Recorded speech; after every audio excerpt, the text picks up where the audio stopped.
We can't stay here, Kat. They'll come for us. Can we not just go back to before we ever arrived here?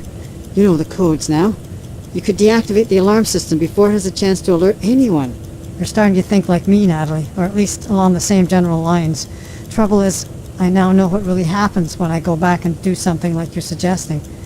Since in this current timeline we already arrived and set up the alarms, going back can't change that. Instead, if we go back and arrive earlier, deactivate the alarms and don't invite unwanted guests, we start a new future, Natalie. The old line of existence, it doesn't end. There will be a version of us that decides to stay here and face the new threat, a version that goes further forward in time to skip past the police arrival. But we, you, me, Liz, we start a new line and abandon all those others. And the scary thing is, even if we do nothing, Natalie, most of those alternate lines exist anyway. Makes it kind of overwhelming trying to make the best choice. But even if all that's true, isn't it better to create the new line where we are all in the clear, rather than just wait to see what happens when the condo's invaded? I've been thinking about all that's happened, Natalie. And yes, I do believe we need to once again generate a new untroubled line. But I'm also beginning to realize that just trying to keep a low profile while your scheduled revelations air is a terribly risky approach. Given what GCN have begun in the way of a counter-threat propaganda campaign, we may be in hiding for weeks, and even then it might not be enough. So, since our time here looks to be basically up, I've made a decision. Evil is up again. And hold on.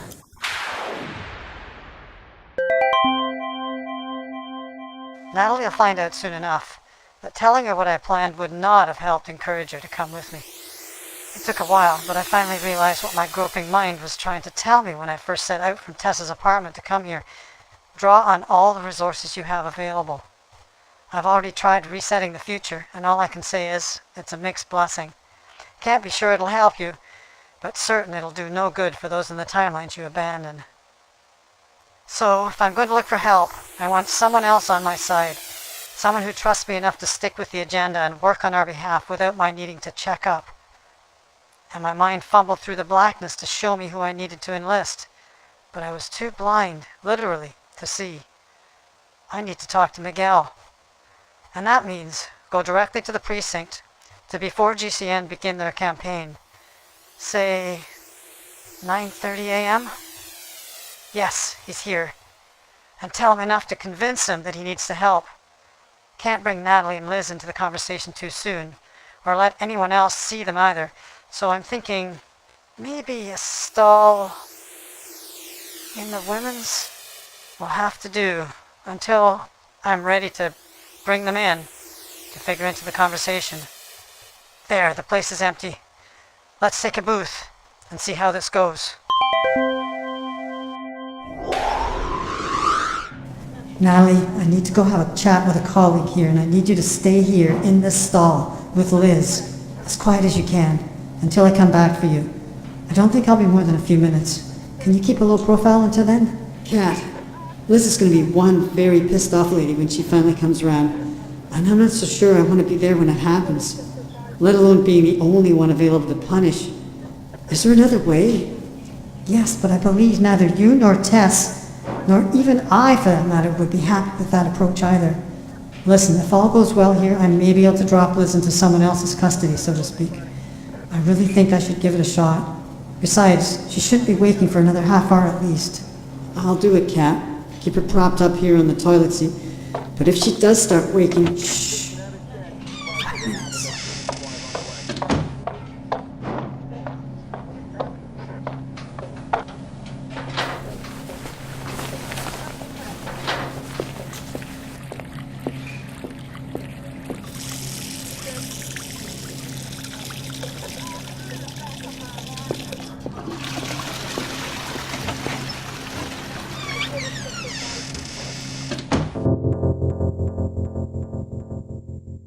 I'm busy. Got a minute for me, Miguel? Kat, get in here. We've got some explaining to do. Yeah, whatever you think I need to explain, you're not going to believe the explanation. You have exactly 1 minute to tell me what in hell is going on, Kat. I've had disturbance calls from consuls on Charles, like the outbreak of war from what my squads tell me. Liz calls to say you're in some kind of trouble and to send a squad to your office. Which, by the way, and in case you didn't know, has been totally ransacked. And now out of the fucking ether you walk in here as if nothing's happened. Talk to me. I'll make it short and sweet so you don't lose track. First, Liz is right. I'm in some serious shit, but only because I'm doing my job, and I know you'll want to do everything you can to help me. Second, Liz has been working against me since last night on this, and she's not to be trusted for an instant. She has no idea how much anguish she's already caused, let alone how much more would ensue, including for her, if we let her loose.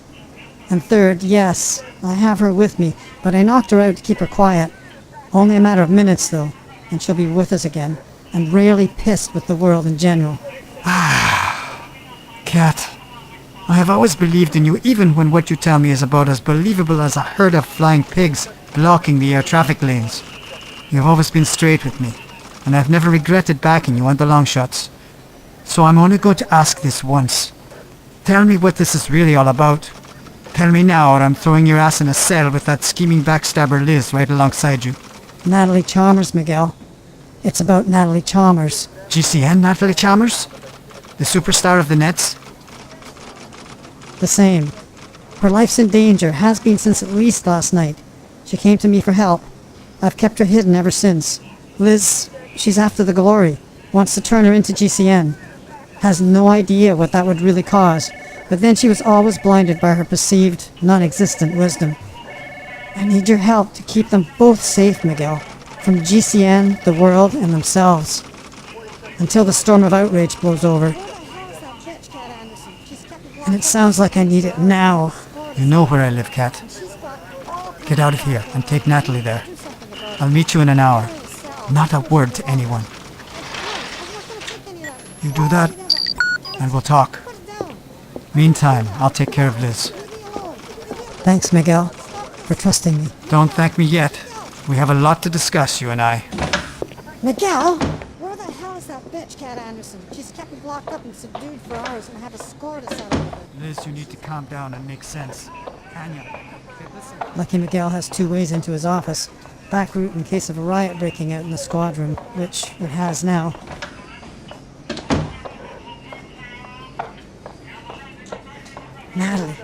Natalie, it's me. We got a new destination, and we need to get there now. Thank God. I was sure they'd be in here to arrest me before you got back. We'll discuss Liz's remarkable recovery when we get there. Hold on.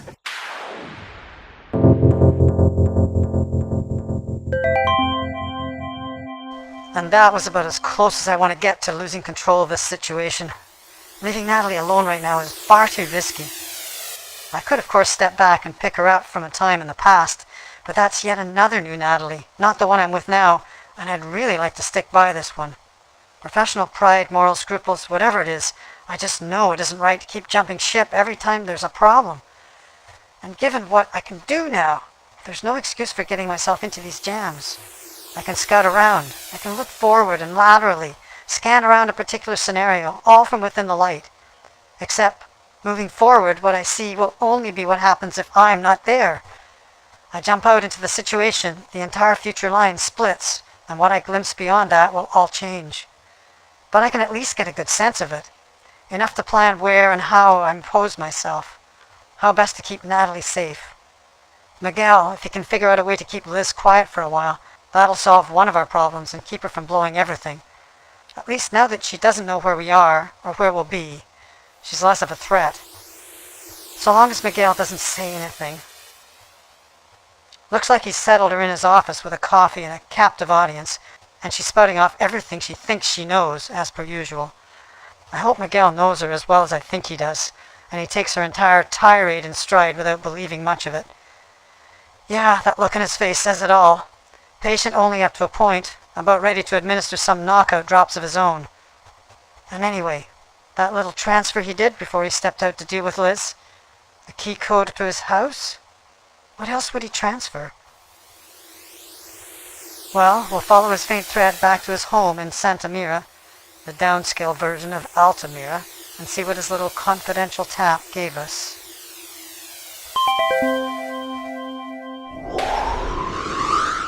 Natalie, keep low and quiet. We're at another friend's place where he should be meeting us any time. We don't want anyone but him to know we're here. And how is it helping us to increase the number of people who know where I am? Good question. I'm still not quite sure. But I can tell you I trust him, and he's the kind of influence we need in town to keep all hell from breaking loose. So I'm taking the chance. What kind of influence is going to help keep GCN from tracking me down? Is he a politician or something? Not much help against GCN's propaganda machine. Remember those authorities we talked about when you first came to see me? The ones you implied were under GCN's thumb? Well, aren't they? In a way, we all are, if you get down to it. But Miguel is about as honest as they come, and I've given him as much as I've got in the way of information over the years. So we have this kind of professional respect thing going that I think counts for a lot more than any kind of bribery or corporate pressure. And on top of that, he knows Liz for who she really is. Which is why... She recognized where she was, didn't she? When she shook herself awake from that drug dose? That's why she more or less ignored me and barged past, out the door and out of the washroom. She was going to set me up, get the less scrupulous cops to nab me, and turn me over to GCN. More or less, yes. But she didn't reckon on Miguel's effectiveness, I suspect. How quickly he was able to stifle her and prevent her from really spreading word of you to anyone. He runs that precinct through integrity, respect, and I think just a little awe. And you changed cubicles just in case? Anything to slow down the search. I was so glad the first person to step back in there was you, Kat. You have no idea how afraid I am of being hustled back to GCN HQ. It would be the last anyone ever hears from me. Guaranteed. I take responsibility for putting you at risk, Natalie. But I will not do that again. And I think the safe house we've been looking for... There's a hover pulling into the garage. Is that Miguel? Should be. Hold on a second. We'll try to get in through the side door. This code he gave me... Access confirmed. Natalie, after you. Kat, are you here? In the kitchen, Miguel. I would never have believed. Sorry, Miss Chalmers. It's a pleasure to meet you. If you're okay with this, having me more or less hiding out in your house, then I'd say the pleasure's all mine. Miguel, like I said at the station... I am fully aware of the complications of the situation, Kat. Don't get me started. Assume you have been discreet about your arrival here? Nobody saw you? I'd say we were about as invisible as it's possible to be, but that does not mean I can guarantee nobody glimpsed anything. So, you heard the broadcast then? And got an earful from our mutual friend? Between the scandalous implications of your little announcement, Natalie, and the manipulative propaganda from GCN, I'd say you've got yourself in quite a mess. Liz, I'd say, seems to have truly lost any perspective she ever had on the whole thing. She wants me to arrest you both, on charges of kidnapping and conspiracy to create public unrest. Where did you leave our shining symbol of righteousness? Anya has her in hand, taking her accusations very seriously, appeasing her in any way she can. Best way to neutralize a threat is to make them feel that they've got what they wanted. Seem to recall an experienced cop telling me that once, a long time ago. So at least you learned that lesson. Liz, on the other hand... As long as she's taken out of the picture for a while, that's all that matters. So, I've bought you both some time. Now maybe you can spring with a little more information. Kat, are you there? Katja? Kat, thank the God. We are very much needing your help. And we need it now. Who is we? Natasha, me, Lisbeth, all of us. Not Liz again. Every line she seems to be tied to our fate. Alright, what's happening and what can I do? From your warnings, I tried to be prepared for what would happen, but Natasha panicked. She grew so suspicious of Lisbeth that she ran, left my office as fast as she could, and... Kat, I think GCN have her. They are outside now, and on their way up. Shit. Hold tight, Katja. I'm inbound. Kat, are you alright? I think she's fine, Miguel. But I have a feeling someone else may not be. Yeah, like I said before, Natalie, you have this scary knack for picking up vibes.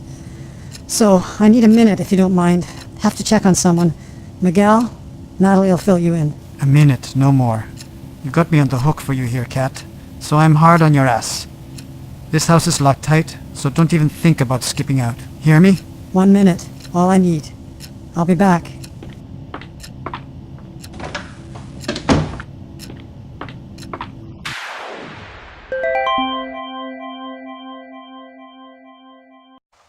What have I got myself into? I'm now not just trying to solve the problems of 1 or even 2 timelines, but 4. And each just different enough that I need to be careful not to cross too much information between them, or I might cause additional time havoc. This is what happens when you've never dabbled in time travel or anything that can so screw up every aspect of people's lives, and you don't know the rules, if there even are rules. So Natasha fled from Katja's office. I guess Lisbeth was a bit more forward than Liz in her intervention.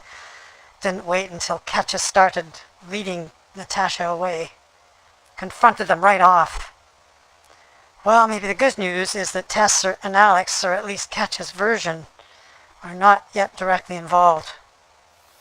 Let's take a look at what's happening. Alright, I'm in the vicinity. There's Katja and Lisbeth, almost coming to blows. Now, outside. Yes, I see the GCN squad, and it looks like Katja was right. Natasha in the back of what looks like a squad van or something. No windows, so she's out of sight. I guess there's no option here but to go back further and warn them. Let's see how they all take this.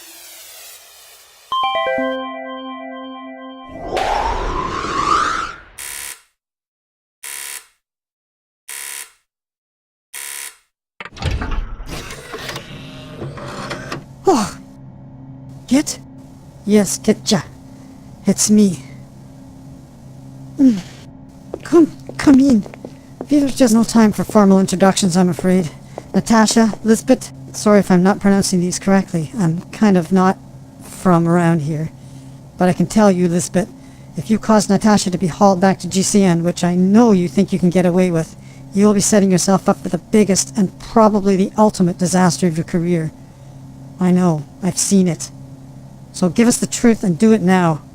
Many lives, including yours, hang in the balance. How dare you to accuse me of anything? Who do you think you are? Your friend if you do the right thing. Your worst enemy if you don't. Is that simple enough for you? Now, did you already call in GCN or not? They will see to it that all of you get what you deserve. Natasha most of all. Propaganda and stories, that's all she's about. If she does not do that, then GCN has a right to do what they want with her. Natasha, stay where you are. Katja? I think Lisbeth has just signed her own commitment papers. Oh, you bitch.